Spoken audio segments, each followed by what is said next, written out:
بسم اللہ الرحمن الرحیم۔ السلام علیکم دوستو، آج کے اس پارٹ میں ہم آپ آگے بتائیں گے یوسف علیہ السلام کی واقعے کے بارے میں۔ عزیز مصر کی بیوی زلیخا اور یوسف علیہ السلام کنویں میں ڈالے جانے اور غلامی کے بعد حضرت یوسف علیہ السلام کی ایک اور آزمائش شروع ہوئی۔ وہ یہ ہے کہ حضرت یوسف علیہ السلام کی جوانی کا عالم تھا، حسن اور خوبصورتی کا کوئی ایسا پہلو نہ تھا جو ان کے اندر موجود نہ ہو۔ عزیز مصر کی بیوی دل پر قابو نہ رکھ سکی اور یوسف علیہ السلام پر پروانہ وار نثار ہونے لگی، مگر نبوت کے لیے منتخب آدمی سے بھلا یہ کیسے ممکن تھا کہ عزیز کی بیوی کے ناپاک ارادوں کو پورا کریں۔ قرآن میں پیش آنے والے واقعے کا ذکر اس طرح سے ہے۔ ترجمہ: اور پھسلایا یوسف کو اس عورت نے جس کے گھر میں وہ رہتے تھے، اس کے نفس کے معاملے میں، اور دروازے بند کر دیے اور کہنے لگی آ میرے پاس آ۔ یوسف نے کہا اللہ کی پناہ۔ بہرحال حضرت یوسف علیہ السلام دروازے کی طرف بھاگے تو عزیز کی بیوی نے پیچھا کیا اور دروازہ کسی طرح کھل گیا۔ سامنے عزیز مصر اور عورت کا چچیرا بھائی کھڑے تھے۔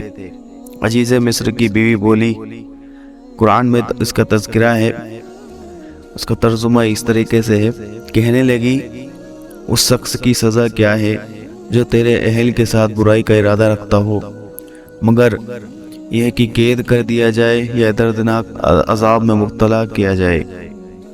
یوسف نے کہا اسی نے مجھ کو میرے نفس کے بارے میں پھسلایا تھا اور فیصلہ کیا عورت کے ہی گھرانے کے ایک بچے نے کہ اگر یوسف کا پیرہن سامنے سے چاک ہے تو عورت سچی ہے اور یوسف جھوٹا ہے، اگر پیچھے سے چاک ہے تو عورت جھوٹی ہے اور یوسف سچا ہے۔ بس جب اس کی قمیص کو دیکھا گیا تو پیچھے سے چاک تھا۔ کہا بے شک اے عورت یہ تیرے مکر و فریب سے ہے، بے شک تمہارا مکر بہت بڑا ہے۔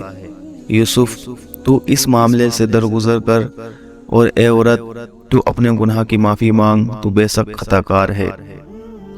عزیز مصر نے اگرچہ فضیحت اور رسوائی سے بچنے کے لیے اس معاملے کو یہیں پر ختم کر دیا، مگر بات چھپی نہ رہ سکی۔ قرآن مزید میں آتا ہے، ترجمہ: اور جب اس معاملے کے چرچا پھیلا تو شہر کی کچھ عورتیں کہنے لگی دیکھو عزیز کی بیوی اپنے غلام پر ڈوڑے ڈالنے لگی، اسے رجھا، وہ اس کی چاہت میں دل ہار گئی، ہمارے خیال میں تو بد چلنی میں پڑ گئی ہے۔ پس جب عزیز کی بیوی نے ان عورتوں کی باتوں کو سنا تو ان کو بلاوا بھیجا اور ان کے لیے مسئلہ تیار کی اور دستور کے مطابق ہر ایک کو ایک ایک چھری پیش کر دی۔ پھر یوسف سے کہا سب کو سامنے نکل آؤ۔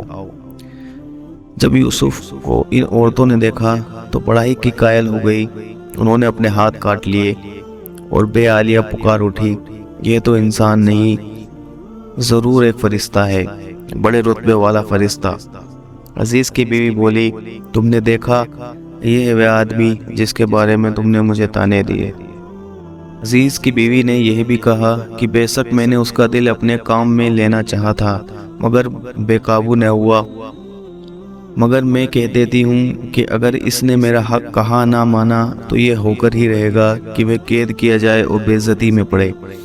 حضرت یوسف علیہ السلام نے جب یہ سنا اور پھر عزیز مصر کی بیوی کے علاوہ سب عورتوں کے چرتر اپنے بارے میں دیکھے تو اللہ کے حضور ہاتھ پھیلا کر دعا کی اور کہنے لگے اے میرے پالنہار، اے میرے پروردگار، جس بات کی طرف یہ مجھ کو بلاتی ہیں مجھے اس کے مقابلے میں قید خانے میں رہنا زیادہ پسند ہے، اور اگر تو نے ان کے مکر اور مجھ سے نہ ہٹا دیا اور میری مدد نہ کی تو میں کہیں ان کی اور جھک نہ جاؤں اور نادانوں میں سے ہو جاؤں۔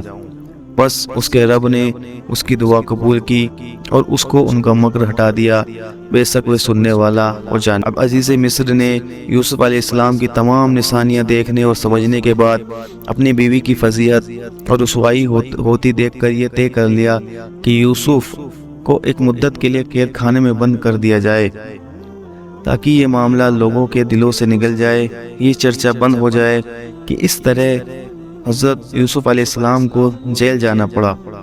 یوسف علیہ السلام جیل میں۔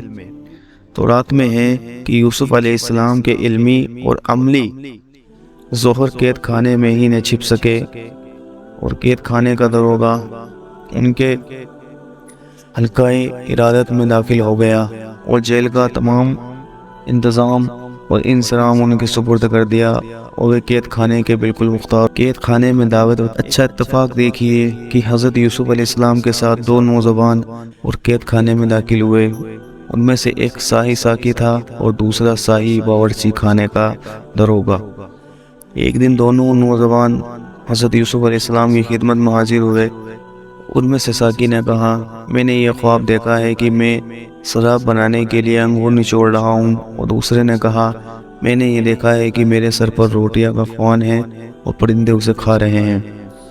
یہ سن کر حضرت یوسف علیہ السلام نے فرمایا، بے شک اللہ تعالیٰ نے جو باتیں مجھے تعلیم فرمائی ہیں ان میں سے ایک علم یہ بھی عطا فرمایا ہے، میں اس سے پہلے کہ تمہارا مقررہ خانہ تم تک پہنچے تمہارے خوابوں کی تعبیر بتا دوں گا، مگر تم سے ایک بات کہتا ہوں، ذرا اس پر بھی غور کرو۔ قرآن میں تذکرہ ہے، اے مجلس کے ساتھیوں، تم میں اس پر بھی غور کیا کہ جدا جدا معبودوں کا ہونا بہتر ہے یا ایک اللہ کا جو اکیلا اور سب پر غالب ہے؟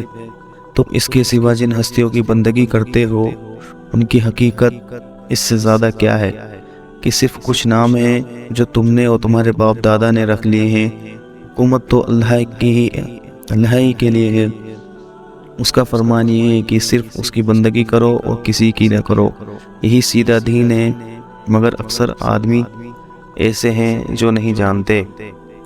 رست ہوئے ہدایت کے اس پیغام کے بعد حضرت یوسف ان کے خوابوں کی تعبیر کی طرف متوجہ ہوئے اور فرمانے لگے، دوستو، جس نے دیکھا ہے کہ وہ انگور نچوڑ رہا ہے، وہ پھر آزاد ہو کر بادشاہ کے ساتھی کی خدمت انجام دے گا، اور جس نے روٹی والا خواب دیکھا ہے اس کو سولی دی جائے گی اور پرندے اس کے سر کو نوچ نوچ کر کھائیں۔ یوسف علیہ السلام جب خواب کی تعبیر سے فارغ ہو گئے تو ساقی سے یہ سمجھ کر کہ وہ نجات پا جائے گا فرمانے لگے، اپنے بادشاہ سے میرا ذکر کرنا۔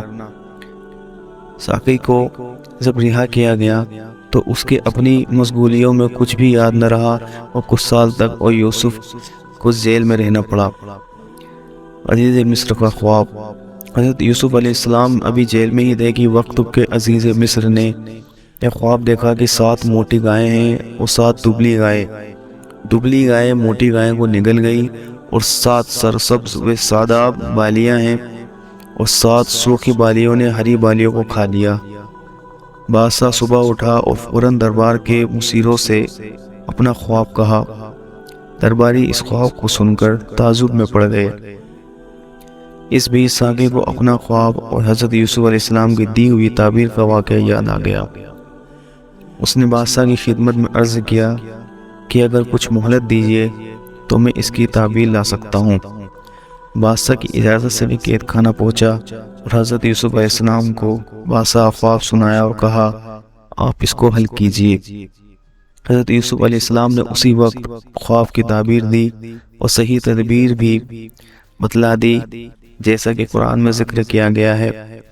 ترجمہ ہے، کہا تم کھیتی کرو گے 7 برس جم کر، سو جو کاٹو اس کو چھوڑ دو اس کی بالی میں، مگر تھوڑا سا جو تم کھاؤ، پھر آئیں گے اس کے بعد 7 سال سختی کے کھا جائیں گے جو رکھا تم نے اس کے واسطے، اور تھوڑا تو روک رکھو بیج کے واسطے، پھر آئے گا ایک سال اس کے پیچھے، اس میں ورثہ ہوگی لوگوں پر اور اس میں نظرت۔ انشاءاللہ اگلے پارٹ میں یہ واقعہ جاری رہے گا۔